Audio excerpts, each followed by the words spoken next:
বিএনপির ভারপ্রাপ্ত চেয়ারম্যান তারেক রহমানের নেতৃত্বে দেশে গণতন্ত্র পুনঃপ্রতিষ্ঠার জন্য আমরা গত ১৫ বছর স্বৈরাচার হাসিনার বিরুদ্ধে আন্দোলন করেছি। অবশেষে ছাত্র জনতার তোপের মুখে খুনি হাসিনা দেশ ছেড়ে পালাতে বাধ্য হয়েছে। তারেক রহমানের ঘোষিত ৩১ দফার লিফলেট এবং শীতার্তদের মাঝে কম্বল বিতরণ উপলক্ষে অনুষ্ঠিত আলোচনা সভা ও কর্মী সমাবেশে প্রধান অতিথির বক্তব্যে কথাগুলো বলেছেন বিএনপির জাতীয় নির্বাহী কমিটির সদস্য ও বরিশাল ১ আসন থেকে নবম জাতীয় সংসদ নির্বাচনে বিএনপি মনোনীত প্রার্থী ইঞ্জিনিয়ার আব্দুস সোবহান। তিনি আরও বলেছেন, বিএনপি ক্ষমতা দখলের রাজনীতি করে না, বরং জনগণের ভোটাধিকার, মানবিক মর্যাদা এবং ন্যায় বিচার প্রতিষ্ঠার লক্ষ্যে কাজ করে যাচ্ছে। তারেক রহমানের নেতৃত্বে একটি জাতীয় সরকার গঠনের পরিকল্পনার কথাও তিনি উল্লেখ করেন। বিএনপির ভারপ্রাপ্ত চেয়ারম্যান তারেক রহমানের ঘোষিত রাষ্ট্র মেরামতে ৩১ দফা বাস্তবায়নের লক্ষ্যে বরিশালের গৌরনদী উপজেলার মাহিলারা ইউনিয়ন বিএনপি ও তার সকল অঙ্গ সংগঠনের আয়োজনে শুক্রবার বিকেলে মাহিলারা বাজারে অনুষ্ঠিত কর্মী সভায় প্রধান অতিথির বক্তব্যে ইঞ্জিনিয়ার আব্দুস সোবহান দেশের চলমান মুহূর্তে বিএনপির সর্বস্তরের নেতাকর্মী ও সমর্থকদের ঐক্যবদ্ধ থাকার আহ্বান করেছেন। সুস্থতা হয়ে বাংলাদেশে ফিরে আসবে, তারেক রহমান অচিরেই বাংলাদেশে ফিরে আসবেন। আর স্বাধীনতার ঘোষক শহীদ প্রেসিডেন্ট জিয়াউর রহমান, ওনার জন্য আমরা দোয়া করব, আল্লাহ যেন ওনাকে ভূস্থবাসী করে। সবাই আমরা বিএনপির জন্য দোয়া করব, আপনাদের কাছে আমি দোয়া চাই।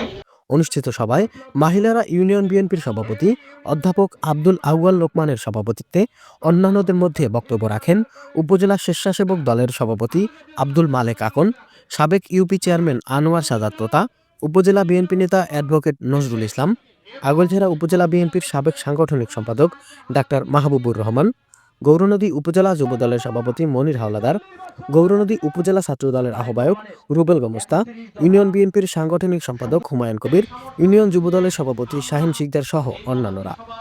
পুরো অনুষ্ঠান পরিচালনা করেন জেলা ছাত্রদলের সহ সাংগঠনিক সম্পাদক কায়েস আহমেদ। সবশেষে বিএনপির চেয়ারপারসন বেগম খালেদা জিয়া ও ভারপ্রাপ্ত চেয়ারম্যান তারেক রহমানের নির্দেশে প্রধান অতিথি ইঞ্জিনিয়ার আব্দুস সোবহান মাহিলারা ইউনিয়নের ৫ শতাধিক শীতার্তদের মাঝে কম্বল ও উপস্থিত নেতাকর্মীদের মাঝে ৩১ দফার লিফলেট বিতরণ করেন। হাসান মাহমুদের পাঠানো প্রতিবেদনে আরিফিন রিয়াদ, স্মার্ট সংবাদ, নিউজ ডেস্ক। ভাইরা আমার, তারেক রহমানের ৩১ দফা কর্মসূচি, আওয়ামী লীগ স্বাধীনতা নিয়ে গর্ব করে। স্বাধীনতা সংগ্রামের সময় ৭১ সালে শেখ মুজিবুর কোথায় ছিলেন? জিয়াউর রহমান দেশকে স্বাধীন করেছিলেন, আর তার সুযোগ্য সন্তান আমাদের ভারপ্রাপ্ত চেয়ারম্যান জনাব তারেক রহমান দেশের মঙ্গলের জন্য কিভাবে দেশ থেকে দুর্নীতি মুক্ত হবে, কিভাবে সন্ত্রাস দূর হবে, তারই জন্য মানুষের বাক স্বাধীনতার জন্য, উন্নয়নের জন্য ৩১ দফা কর্মসূচি ঘোষণা করেছেন। শুধু ঘোষণাই করেননি, আপনারা দেখেছেন, টিভিতে দেখেন, ইউটিউবে দেখেন, বিভিন্ন অনুষ্ঠানে উনি ৩১ দফা কর্মসূচির বাস্তবায়ন কিভাবে হবে তা আপনাদের কাছে পরিষ্কারভাবে উল্লেখ করেছেন।